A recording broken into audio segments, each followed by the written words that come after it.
Dear students, welcome to Gate Smashers. Cloud में जब भी हम बात करते हैं तो हमें बहुत सारे बेनिफिट्स प्रोवाइड करता है क्लाउड, चाहे वो फ्लेक्सिबिलिटी से रिलेटेड हो, स्केलेबिलिटी से रिलेटेड हो, कॉस्ट से रिलेटेड हो कि भैया जितना आप यूज करोगे उतना आपको पेमेंट देनी पड़ेगी। लेकिन कभी आपने क्लाउड में सबसे बड़े चैलेंज के बारे में सोचा है? सबसे बड़ा जो चैलेंज है ना क्लाउड में, वो है सिक्योरिटी। यस, इसीलिए बहुत सारी कंपनीज हैं जो अभी भी क्लाउड में डेटा माइग्रेट करने से पहले 10 बार सोचती हैं। क्यों? क्योंकि क्लाउड का सबसे बिगेस्ट चैलेंज ही क्या है?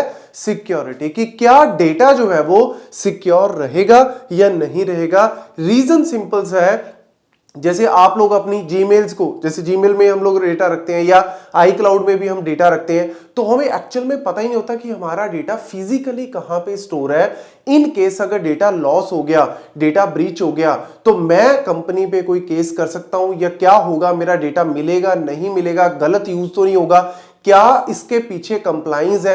क्या गवर्नमेंट अथॉरिटीज है? वो सारी चीजें जो है वो कहीं ना कहीं मिसिंग जो है वो हो जाती है। इसकी वजह से कंपनीज को चैलेंज लगता है कि भैया मैं डेटा रखूं या ना रखूं। बट अब अगर मैं बात करूं कि क्लाउड सिक्योरिटी में क्या कोई ऐसे स्टैंडर्ड्स या फ्रेमवर्क्स हैं जो कहते हैं कि नहीं, आप डेटा जो है वो क्लाउड पे रखो, कोई दिक्कत नहीं आएगी? तो yes, there are some standards and frameworks, और ये आपको पता होने चाहिए।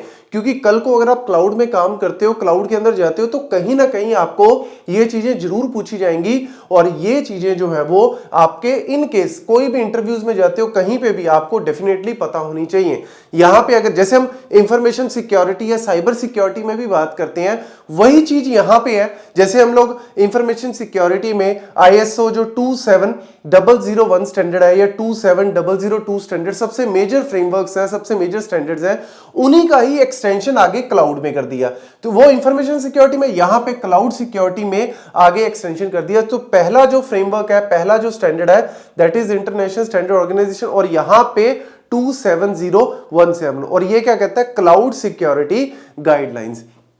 प्रॉपर गाइडलाइंस होनी चाहिए क्लाउड प्रोवाइडर के लिए भी और क्लाउड यूजर के लिए भी। प्रॉपर जो है वो गाइडलाइंस होनी चाहिए, किस तरीके से जो है वो सारा का सारा सिक्योरिटी कंट्रोल जो है वो डिजाइन हो रहा है। ऐसा नहीं है कि अब अगर देखो ये स्टैंडर्ड्स या ये फ्रेमवर्क्स नहीं होंगे ना, तो कोई अपने हिसाब से कुछ भी एज्यूम करके काम करता रहेगा। जैसे एग्जांपल से देखो, अब आप इंडियन कॉन्स्टिट्यूशन की बात कर लो। अब इंडियन कॉन्स्टिट्यूशन जो है वो क्लियर कट बताता है कि अगर किसी बंदे ने लेट्स सपोज चोरी की तो उसको ये सजा देनी है, किसी ने अगर मर्डर किया तो उसको ये सजा देनी है। अगर ये चीजें प्रॉपर नहीं डिफाइंड होंगी तो हो सकता है चोरी करने वाले को फांसी दे दी और मर्डर करने वाला जो है वो 2-4 दिन लगा के जेल से बाहर आ गया। तो ये चीजें कौन बताएगा? एक कॉन्स्टिट्यूशन होना चाहिए, वो आपको स्टैंडर्डाइज करता है। तो ऐसे ही हमारे पास स्टैंडर्ड्स और फ्रेमवर्क्स आपको हेल्प करते हैं कि अगर आप बिल्ड कर रहे हो, आप क्लाउड प्रोवाइडर हो, तो ये चीजें इंप्लीमेंट करो ताकि यूजर का डेटा बचा रहे, डेटा को प्रॉपरली रखो।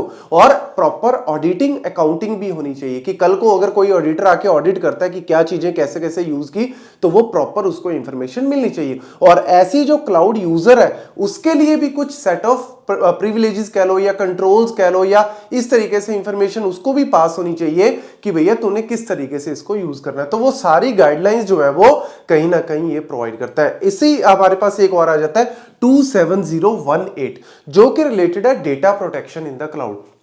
स्पेशली जो पर्सनल डेटा है, जो प्राइवेट डेटा है, यूजर्स का खुद का डेटा है पर्सनल, वो डेटा किस तरीके से स्टोर होना चाहिए, वो क्लियर कट यहां पे डिफाइन किया हुआ है। कैसे आप उसको पर्सनल डेटा को स्टोर करते हो, प्रॉपर एन्क्रिप्शन होनी चाहिए, जो भी गाइडलाइंस हैं वो कहीं ना कहीं ये क्लियर कट डिफाइंड है इन आईएसओ में। तो अगर कोई कंपनी कहती है कि I am a cloud provider, ये कहां पे जरूरी है? ये स्टैंडर्ड्स कहां पे जरूरी है? कल को मैं बोलता हूं कि मैं गेट्स मेशर्स एक क्लाउड प्रोवाइडर बन गया, मैं आपको क्लाउड प्रोवाइडर जो है वो सर्विसेज प्रोवाइड करता हूं, लेट्स से मैंने इंफ्रास्ट्रक्चर एज ए सर्विस आपको प्रोवाइड कर रहा हूं, तो मैं आईएसओ सर्टिफाइड हूं या नहीं?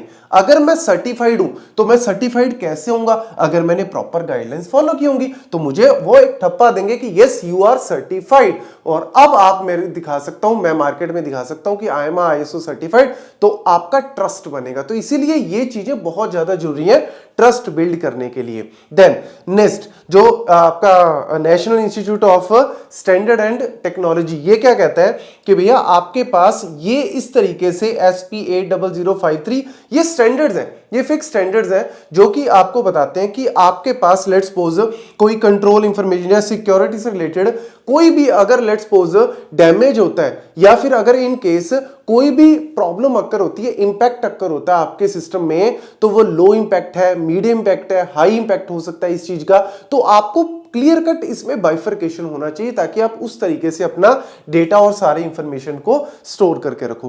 क्लाउड सिक्योरिटी अलायंस है CSA कंट्रोल, ये इसके अंदर अलग से 16 डोमेन्स आती हैं, 16 डोमेन्स के राउंड है जो बताता है कि ये सारी डोमेन्स को फुलफिल करना बहुत जरूरी है। तो अगर कोई भी कंपनी कहती है कि मैं न्यू हूं तो मेरे को कौन कौन से जरूरी हैं, तो आप मान के चलो कि ये सबसे मेजर जरूरी आपके एक तरह से स्टैंडर्ड्स हैं जो कि फुलफिल करने बहुत जरूरी है, तभी आप कह सकते हो कि I am a good cloud provider और यूजर्स का ट्रस्ट बनेगा आपके ऊपर।